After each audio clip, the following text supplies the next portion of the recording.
Okay. Hi, everyone. My name is Leela Sinha. Welcome to Impolite Conversations. This is a really spontaneous one. I'm running some experiments with how I do these.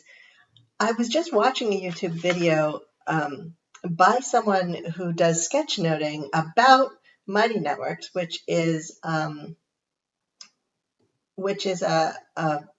software platform for communities and courses that I'm exploring.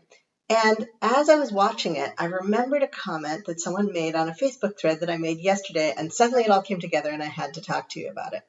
So yesterday, 2 days ago, I put up a Facebook post that asked intensives, so people who are super intense, it's a whole framework that I've developed. I asked intensives, how long do you stay engaged with something before it gets something regular, some routine, before it gets old and you stop?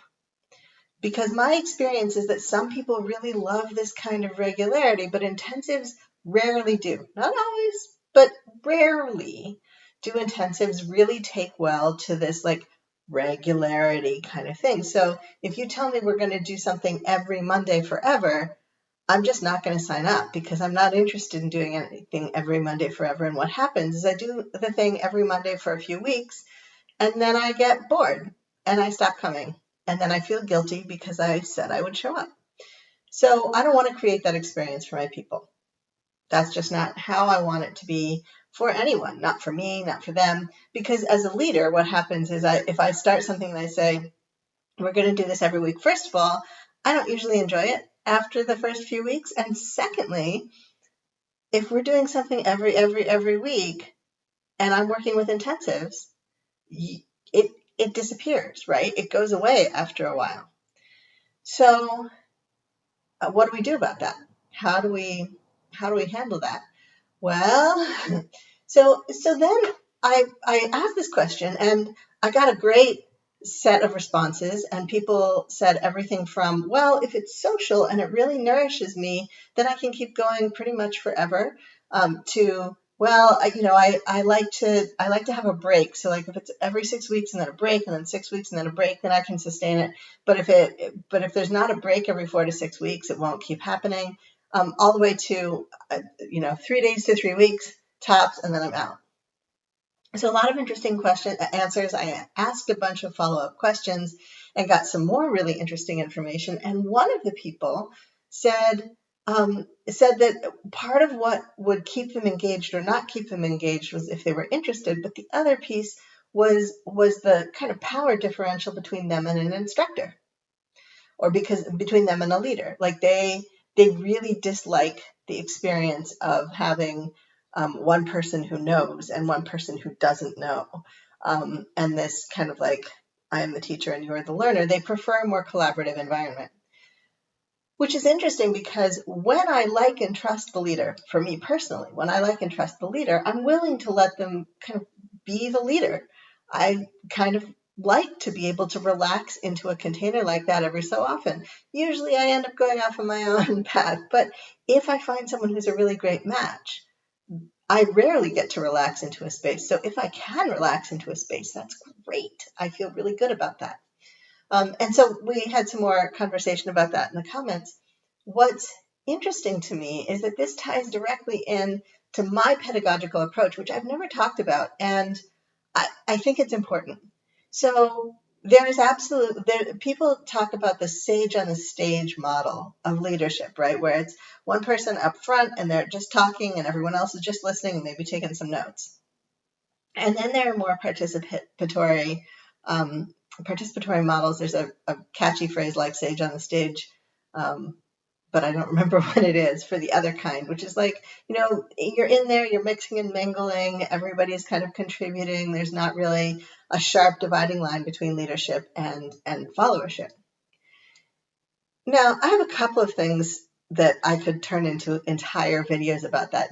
Just the idea that followership is a problem. I think we see this a lot in Unitarian Universalism, where people don't like to be followers. They equate being followers with being sheep, and being sheep with being lemmings. And next thing you know, we're all running off the cliff because we didn't check. And I don't think that's accurate. I think that there is absolutely a time and a place for followership. There is absolutely a time and a place when we can and should be following. And as people with leadership skills and power, we intensives can choose when we want to follow and when we don't. And when we make the choice to follow, it's incredibly powerful because we could lead. We all know that, right? Like we have those leadership skills. We are, in fact, leaders in many parts of our lives. We could be in charge of anything. But sometimes someone else is a better choice for whatever reason, for strategic reasons sometimes, right? Sometimes they'll hear somebody who's a different kind of person or who has a different skill set better than they'll hear me. Sometimes I don't have the right personality qualities to be a leader in a particular situation. Sometimes I just know that the other person has a good idea, and it doesn't matter that I could have a different good idea. They have a good idea. Let's just let them run with it. Let's not get in the way. And by becoming that follower who leads, kind of leading the charge to become followers, right? By being one of the first adopters, one of the people who stands up and says, hey, yep, I like your ideas. I like what you're doing. I like how you think. I'm going to follow you. Then you give the person who's leading a kind of social proof, right? Social proof is a thing that people talk about often in marketing, but it's valid in a lot of contexts. You're giving this person social proof so that they can, I'm sorry, this is bugging me. So they can more easily gather other followers. And as one of the early followers, as an intensive, as a kind of person with a lot of leadership skills, you can also encourage people to follow. You can say, hey, I'm doing this thing. You should do it with me, whatever it is. And then people don't feel so alone when they make that decision, and then they're more likely to make it. So you have a lot of power even in followership. And there's a whole video there, but I definitely wanted to note that before going on. So there is this pedagogical model that has like one person in charge and everybody else follows along behind.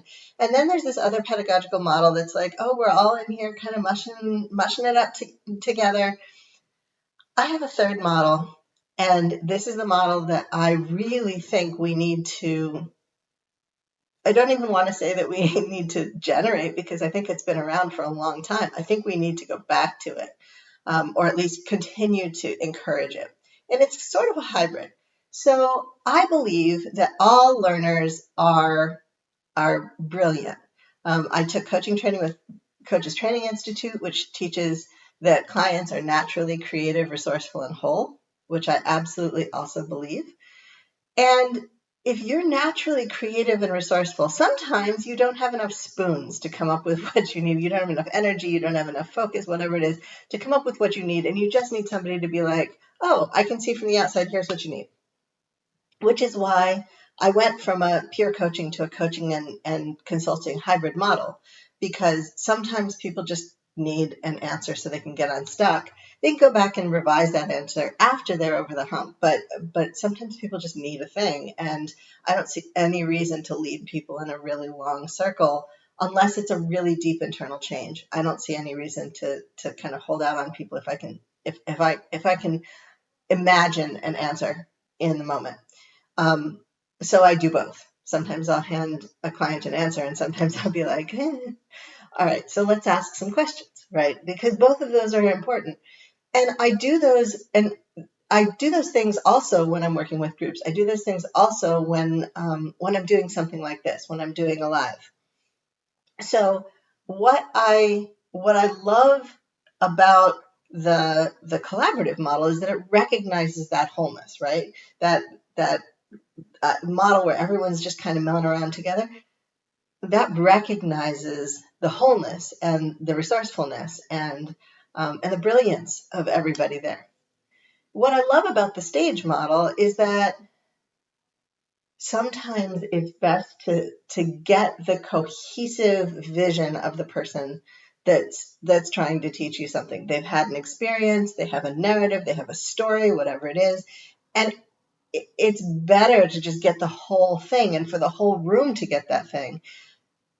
And here's it, because then the whole room can play with it, right? Everybody's got the same data, and now everybody can imagine their way into a world that does something brilliant with that.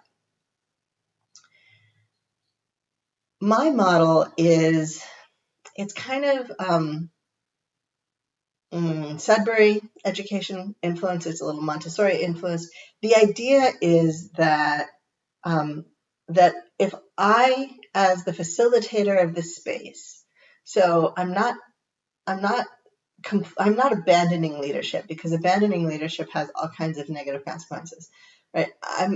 But as the facilitator of the space, if one of the things that I do is provide a bunch of stimuli, right? If I say, oh, hey, there's this article, there's this book, there's this person's teachings around this issue, here are some resources, here's a way to access this, here's another way to access this. And then in addition to resourcing in that kind of robust way, I'm also available as an active living resource, and I do see myself as a resource. Then what we end up with, if everybody will engage with those, everybody gets to walk around and, metaphorically speaking, right? Everybody gets to move around the space and pick up what works for them and examine it and engage with it and maybe go deep and maybe go down a Google rabbit hole, because intensives are so good at that. And so we go into the pieces that are interesting. If I put out a bunch of material and you're only interested in pieces 1 and 6, that's great. Go get expert on 1 and 6. Somebody else will read piece 2. Somebody else will read piece 4, right? And then we'll all come together. And as you're having these explorations, you're going to have questions and you're going to have ideas that come up in the same way that this video started with a synthesis of things. I was researching mighty networks, and I was thinking about sketchnoting because that's what the person I was watching about the mighty network was doing. And then so we've got, I'm researching mighty networks. So we've got sketchnoting, and then we've got the conversation about pedagogy and the ongoing background hum of how is this a power conversation? In what ways? Who has power? Who doesn't have power? Right. And so when I think about power and pedagogy, I think about this thing where the sage on the stage model tends to vest all of the power in the person on the stage. And that means it vests all the agency in the person on the stage. So the person on the stage either magically knows what you want or they don't. And if they magically know what you want, and they magically provide it, then you get it. And if they don't do that, then you don't get it, and you write a complaint on the evaluation form at the end, and that's it.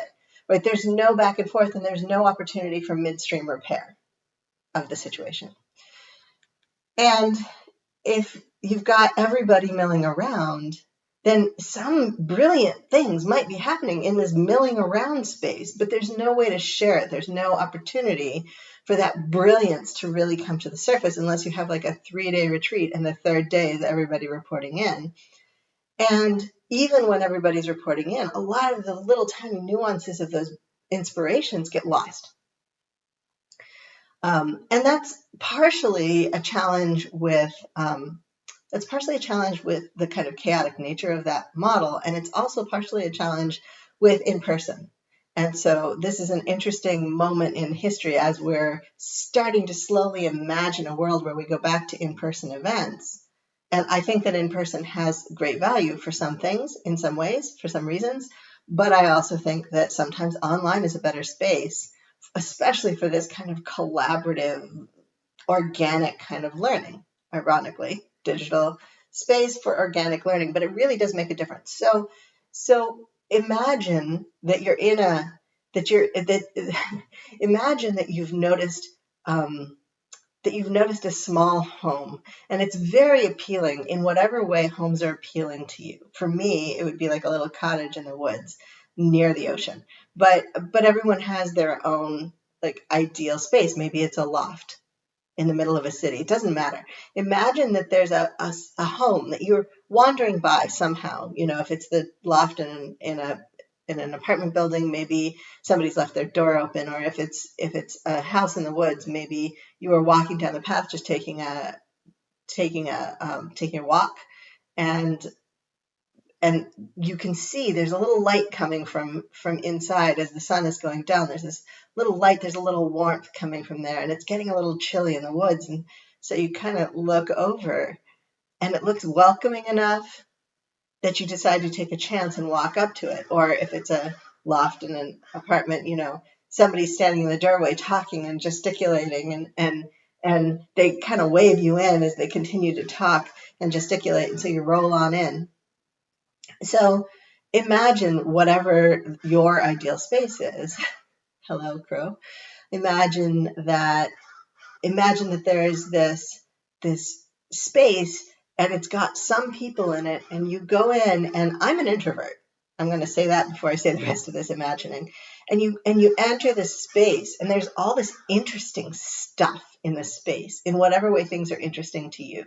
And then there's a bunch of stuff that's not really that interesting to you. So you've got both, right? You've got all these things that just make you want to walk over and pick them up and touch them and examine them and play with them.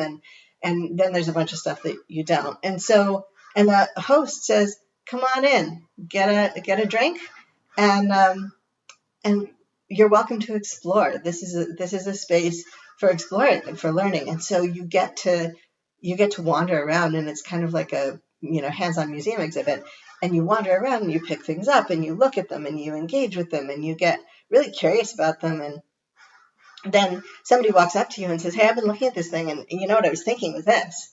And you say, yeah, you know, I was thinking about this. And so imagine if that conversation and all of those conversations that are happening around you are happening in a digital space, right? So that everyone can read them later, everybody can access them later. And so imagine this kind of fusion, you know, otherworldly space where we have both, where we have the intimacy of sharing our inspirations. And so then somebody gets up stands on a chair and is like, hey, everybody, I want to tell you about this. And then somebody else says, hey, me too. And so everybody clears the space so you can see them in their scooter, and they talk about the thing that they have been thinking about that's related to the other thing that everyone else is thinking about.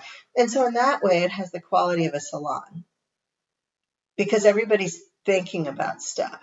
But then imagine if the host, I'm imagining myself as the host, right? Imagine if the host then helps to pull together threads, says, oh, this thing looks related to that thing, and here's another resource. This thing looks related to that thing, and here's another resource, and this is all related to my area of expertise. And so here's what I have to offer with regard to all of this great stuff. And oh, that's an idea I never thought about, and here's a concept, and here's a thing that we could bring into this. And so you end up with this collaboratively created but led space.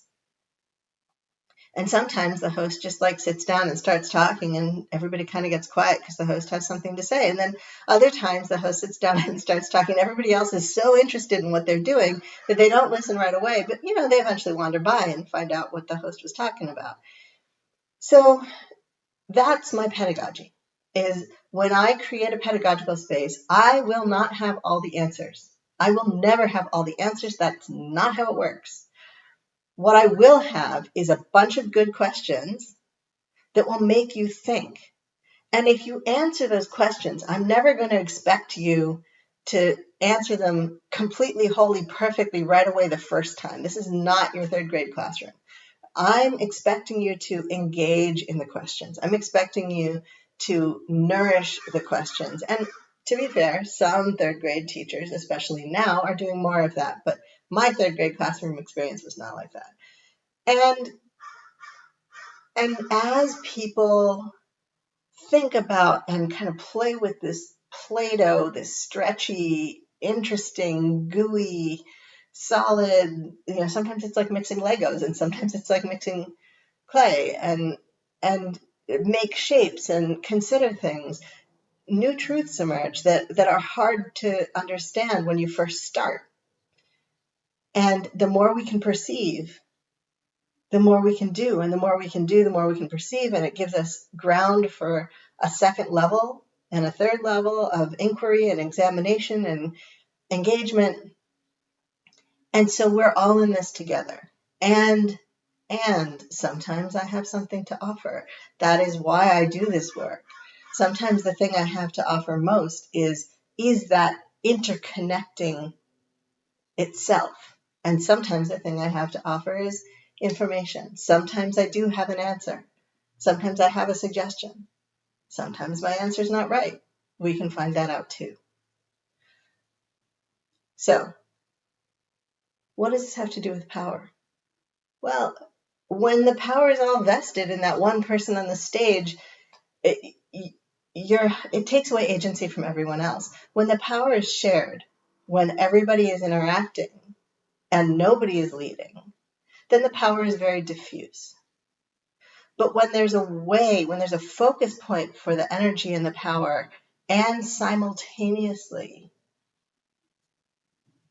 the power is collaborative, right? You might say, I want this, and I might say, let's figure out how to get that for you. And it might not be just me. It might not be me at all.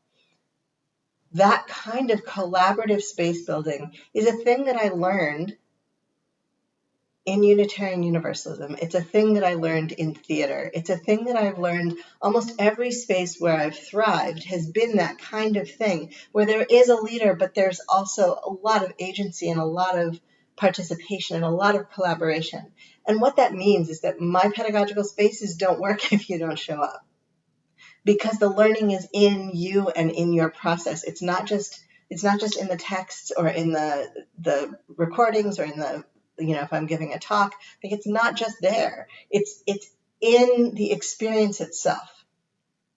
So let me end with this. Liminality is an inherent part of my existence. I was born, I will die in the borderlands because my identities locate me in the borderlands. My experiences locate me in the borderlands. I am never all the way here or all the way there. I won't say never. Never is a strong word. I am very rarely all the way here or all the way there. Ideologically, sometimes I am. But what it means for me to be anywhere, what it means for me to be existing, is that I have to exist in the borderlands. I'm betwixt and between in almost every axis. And because of that,